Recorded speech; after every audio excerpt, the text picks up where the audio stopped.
Ho, ho, ho! Merry Christmas! Welcome back to the TMBC Wake YouTube channel.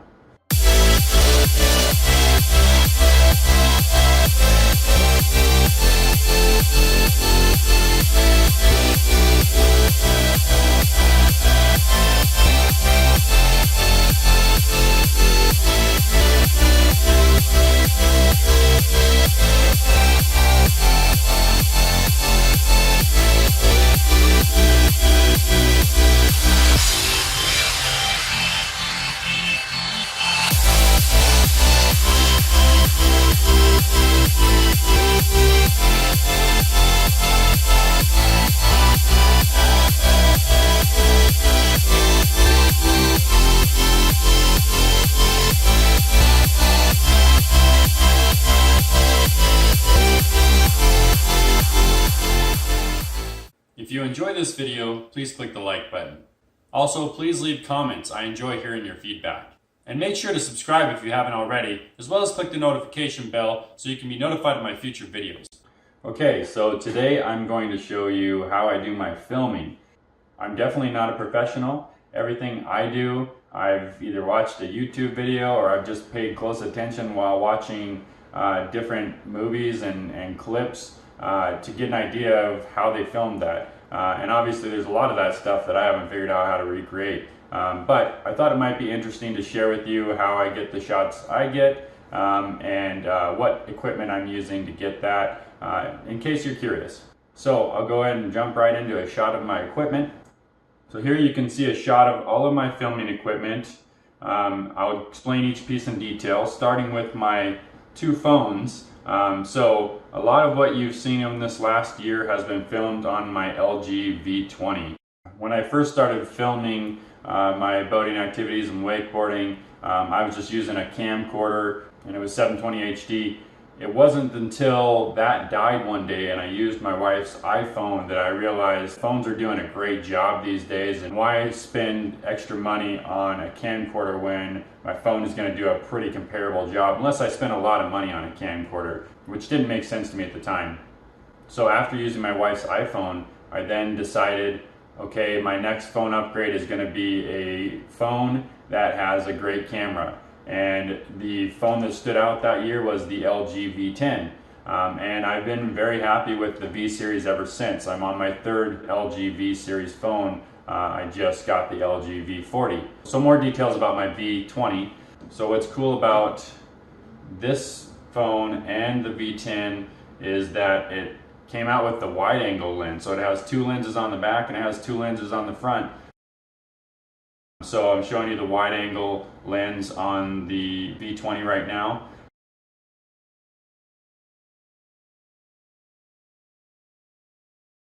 And it has all these different modes you can do. So I rarely use these, but obviously time-lapse, slow-mo, those are nice. The slow-mo on this is actually 720, so I didn't use it very often.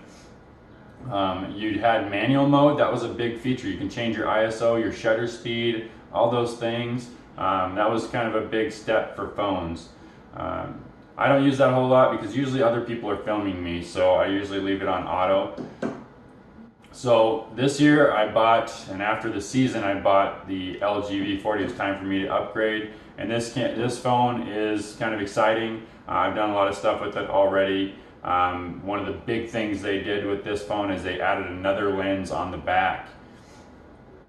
You can see that there's three lenses. One is a zoom, one is regular, one is wide angle. I'm excited to use the zoom because everything I've done so far has been normal for wakeboarding, so I get the best quality. I don't like it to be zoomed in, but now it'll be a zoomed in lens and it will be optical.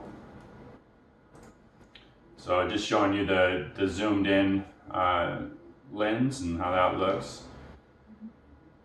And then also the wide angle. I did notice that if I compare the V20 to the V40 directly, it seems like the wide angle both on the front and the back, front would be for selfie, is a little less. So they actually came down a little bit, which a little disappointed in that, but for the most part it's pretty great. You can see that there's a lot more options on the V40. There's the Cineshot mode, Cinevideo. It has the flash jump cut. So several more modes. It now has, you can go up to 240 frames per second, but that's on manual, so I'm not so sure about how that's going to work with auto. And then super bright is a new feature I like. It does really well in low light compared to previous phones. So now I want to show you the difference between filming on my V20 and filming on my new V40. So this wakeboard shot, and most of the shots this year we're done with my V40, so you can see how that looks. And then now riding the one wheel with Rob is on my new V40. That was in really low light, so it actually came out really nice in the low light, and that's one of the bigger things I'm happy about. You can also see in the selfie mode, which I use for doing my vlogs and I'm using right now, it actually changed a little bit. So I actually was a little bit disappointed. It seems like the selfie quality is a little bit less on the V40. Still plenty doable, just seems a little bit less. Not as much of a wide angle, and also seems like it's not as high quality, a little bit more pixelated. So I am happy with my V40, but just wanted to give you an idea of what I've been doing. So now I'm showing you my tripods that I've used and use.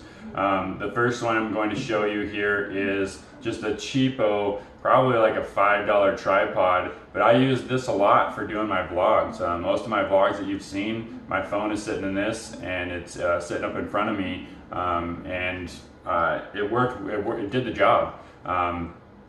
The thing is though, is the tightener to make it to where the phone doesn't spin, it just never was really great. So I did upgrade and get a different one that I'm going to show you here in a moment. But basically, you can get a small tripod for pretty cheap is kind of my point here. So this next one that I'm going to show you is the current one that I use the most for doing selfie or vlogs.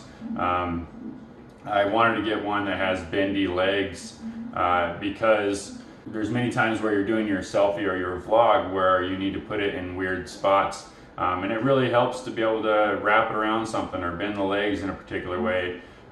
So you can see how I'm demonstrating how you can bend those. There's a lot of these types of tripods on the market, and this one was pretty cheap. I think it was 20 something, but so far it's worked really well. You can see that you can either clamp your phone onto it, or you can screw a GoPro into it, or another camera into it. And I do both. So now I'm showing you my pull tripod. So I use this when I need a little more height. I also use this as a selfie stick, but you can see it turns into a tripod. It's not the most stable, so if you're trying to do a time lapse or a hyperlapse or something like that, it wiggles a bit with wind or whatever you've got it mounted on. So I more so now use this as my kind of selfie stick. Anytime I need the camera to be a little ways away from me or whatever the subject is, be able to point it down at something. This is my selfie stick, and you can see that you can mount that phone clamp on a couple different ways, but this pole extends, and that's kind of one of the points of why I got this. But I did want the ability to kind of turn it into a tripod really quick. It's just not the most stable as a tripod. So I think that a selfie stick and a good tripod are kind of a key for me ever since I started doing vlogs. Okay, so now on to my gimbals. You can see I have the DJI Osmo Mobile 2. I also have the Smooth, the Zhu, I don't even know how to say it. I just put my phone right onto that Smooth. I've been using the Smooth all year. I just got the DJI Osmo Mobile 2 and actually got it as a promotional deal. I didn't need it, it just came with my new phone. But in any case, I believe that gimbals are essential for doing a lot of filming and producing quality video, because it keeps your camera level and takes out most of the shaking. You can see I'm kind of comparing the two, and the DJI Osmo Mobile 2 compared to this Smooth, they're pretty similar. In fact, the Smooth is lighter. They do most of the same functions. You can see that you can mount it to the top of a tripod. Basically, the DJI Osmo Mobile 2 gimbal is heavier. It has a better grip, though, less likely to slip out of your hands, I suppose. And it also has a little bit better app, which I'll show you here in a moment. Right now I'm showing you how you can mount your gimbal, and I can mount either one to my tripod. And this gives you the ability to do things such as moving time lapse, which I've just started playing with. I haven't put any in my YouTube videos, but I've made a couple and posted on Facebook. So you can see how that works out.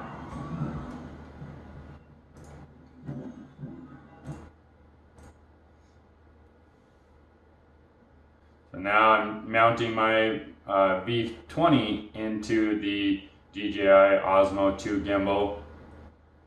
One of the things that I don't like about the DJI Osmo 2 gimbal compared to the Smooth gimbal is you have to balance it. You have to play around with the balancing, whereas with the Smooth, all I do is pull that same arm, you unscrew that tightener and pull that arm all the way out, and it's good to go. Whereas this one, you have to like try to balance your phone, and the more balanced it is, the less battery power it'll use, but I don't even have to do that on my Smooth. So that's one thing I'm not a fan of. You can see that now it's on, so it's keeping the phone stabilized. One of the things that you'll notice is if you have it on wide angle, you see the arm in the video, and I just pointed that out there. You don't see it when you're pointing all the way down, but then when you bring it back up, the arm starts getting back into the view. It's just something to look out for with wide angle, and I've done some video like that where I've cut that out too. But it's something to pay attention to. It's caught me off guard and gotten into some of my shots I'm trying to get, and it's always kind of a disappointment when you get back to your footage and find out that your shot is blown because that arm is in there. So now you can see that however I move the camera around, or however I move the gimbal around, it is moving the camera with it, but not making any quick movements. And you can see I can use the little joystick to move it as well, but I can also put my hand up there and change it really quick, which I like. So now I'm going to show you the app, the DJI app, and there's actually a different one for the gimbal from my drone that I'm going to show you here soon, which I wasn't happy about that. It should be the same if you ask me. But just going to show you how you could do the moving time lapse here. That's kind of one of the cool features about the app. You can also have it do kind of a follow mode, which I don't really plan on using. As long as you're not doing quick movements, your subject is slow, you can actually have it target your subjects, whether it's a person walking around or what have you, and then it will actually follow them. The gimbal will follow your target based on what you've selected on your phone, similar to what my drone does. So now I'm going to show you the difference between, here is some video with no gimbal. So this is probably an iPhone or something to that effect with no gimbal. You can see how shaky it is, just not as pleasant to watch. And now here's some video where we're using a gimbal, and it's just smooth as can be, you know, basically just a lot more pleasant to watch. So like I said, in my mind, a gimbal is a must these days. So now on to my drone. So I've used 3 different drones now, and now I'm on to the DJI Mavic Pro, which I'm very happy with. The only thing I'm not happy with is because I'm always filming water sports, it would be a lot better if I had something waterproof, but I just got done using one that was waterproof, and it just wasn't as good at filming. You kind of have to just do what you can with what you have for now. Maybe at some point there will be a good drone that is designed that is waterproof as well. But basically just showing you the Mavic Pro I have here. There's lots of videos out there on the Mavic Pro, so I'm not going to get into too much detail, but I do love the fact that I can just hook it up to my phone, and it's not huge. It doesn't have a huge remote control. I can use it with the app, and I can control it from my phone. I do the follow modes. It doesn't require wireless connectivity. It's hooked straight up to the remote via cable, so you don't lose reception. The remote and the drone have great reception together, and it just does a great job at filming because it has a gimbal on it as well for its built-in camera. You can see now I'm in the app, and you can see I'm changing where the camera's pointing up and down, and wherever it looks, it's relaying that information to my phone now. And I use the follow modes on this a lot, where you select the subject in your frame on the phone, and the drone will just follow it. And I use the drone to get some of the shots, like this one of my favorite shots of the year. I was able to fly it over a hill, and then I just kind of made it rise up over the hill and come towards the boat. One of my favorite shots. And then also to work on getting cool wakeboard shots. That I need to work more on. It's really hard to get great footage in that way, because you either need somebody who's great at flying the drone and pointing the camera at the subject, or you have to get the follow mode to work really well. And it seems to do really well following the boat, but it doesn't do as well following me or the rider. Obviously, a drone can help you with a lot of different cool shots though. So now on to my GoPro. So I was surprised with a nice Christmas present this year. I was using the 5. I've used several GoPros, but now you can tell that I've got the GoPro 7, and I am so pumped about this because it's going to change a lot of my filming. A lot of my favorite shots that I like to get are generally with the GoPro, but now the GoPro 7 has the new Hyper Smooth feature, which basically makes it as if you're using a gimbal, but it's all internal gimbal and it's digital. So that basically it crops the picture. But what it's doing is it's taking a bigger video than it needs to. So for example, it might be taking a 4K video, but it's going to crop it down to 1080, and that stabilizes it. So it makes the footage look incredible. And you're not using a gimbal, because you're not going to take a gimbal out in the water with you because it will ruin it. But you constantly have a GoPro out in an action sports environment where it can get wet or get damaged. But the GoPro is pretty tough, gimbals not so much. But now that the gimbal is internalized, it is amazing. And GoPro has had some stabilization in the last few products, but it's revolutionary now. So I'm very excited to start using that with several different shots. I'm also showing you my camera bag, or my GoPro bag, that I use to carry several other pieces of equipment, all my different mounts. You can see that I use my snorkel mount. You can see that I use my suction cup mount. Those are probably my 2 most used mounts. It also holds my SD card, holds my extra batteries, holds my charger, and all those different types of things that I use with my GoPro, and sometimes my other devices as well. So now you can see what I'm doing is the top frame is my GoPro 7 filming, and the bottom frame is just my LG V40 on the gimbal. And I wanted to show you the comparison. I mean, it's crazy how smooth the GoPro 7 is. I mean, it is very close to my LG V40 on a gimbal. The main difference is that the GoPro 7 is not staying level, but that's to be expected, because the GoPro 7 is going to be going through, if you think about doing a flip or you're doing any type of trick or just taking it in some sort of action sports environment, it's going to turn and go with you, and that's what you want. Whereas if you're just simply filming like I would be doing with my LG V40 and gimbal, you want it to stay level. But you can see that I was pushing the skateboard, and it's still staying pretty smooth. So anyways, just really pumped about that, and that capability, that hyper smooth feature, is going to help me in situations like this, where I have somebody riding behind me on the wakeboard and I'm doing a trick, and you see how shaky it is. Well, the GoPro 7 is going to make that shot look so much smoother, as well as this one where I have the GoPro on the snorkel mount in my mouth. It's still pretty shaky, but I can't wait to do some of those shots. This next shot is where I have somebody sitting in the water and they're just holding the GoPro up, and we're driving by.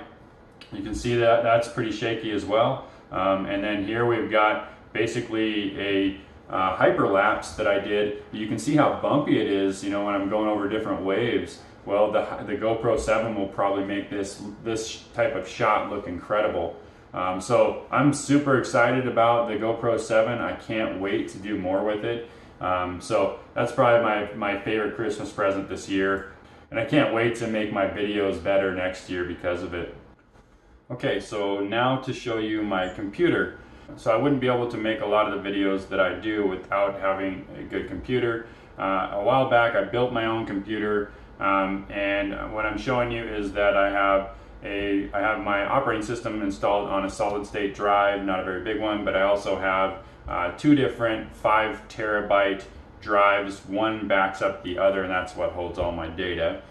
I also installed an Intel Pentium i7 6-core processor, as well as have a motherboard that can handle up to 128 gigabytes of RAM. I only have 32 gigabytes in there right now. I do plan on expanding that sometime in the near future.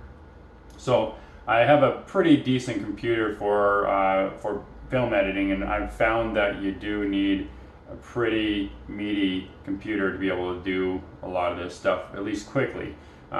The other thing I've just purchased is Vegas Movie Studio 15. So I'm just now getting used to using that. I've watched a lot of YouTube tutorials, and it's given me the ability to do a lot more than I've been able to do, because in the past, as I'm showing you now, I've just used Windows Movie Maker, which does a pretty good job for being free. Just does not give you certain capabilities. So just give you an idea of kind of what I would normally do. I'm opening up my intro to start with.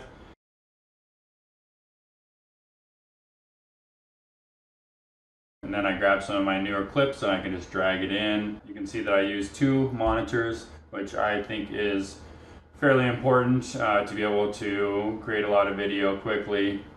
So I definitely believe having some good video editing software and kind of honing your skills on how to edit video is a great tool, and obviously is what helps me create my videos. Alright, so that's how I do my filming. So I hope I either cured your curiosity, or I hope I helped you out in answering some of your questions on how to film certain things. If you have any tips or tricks to help me with my filming, I'd love to hear it in the comments below.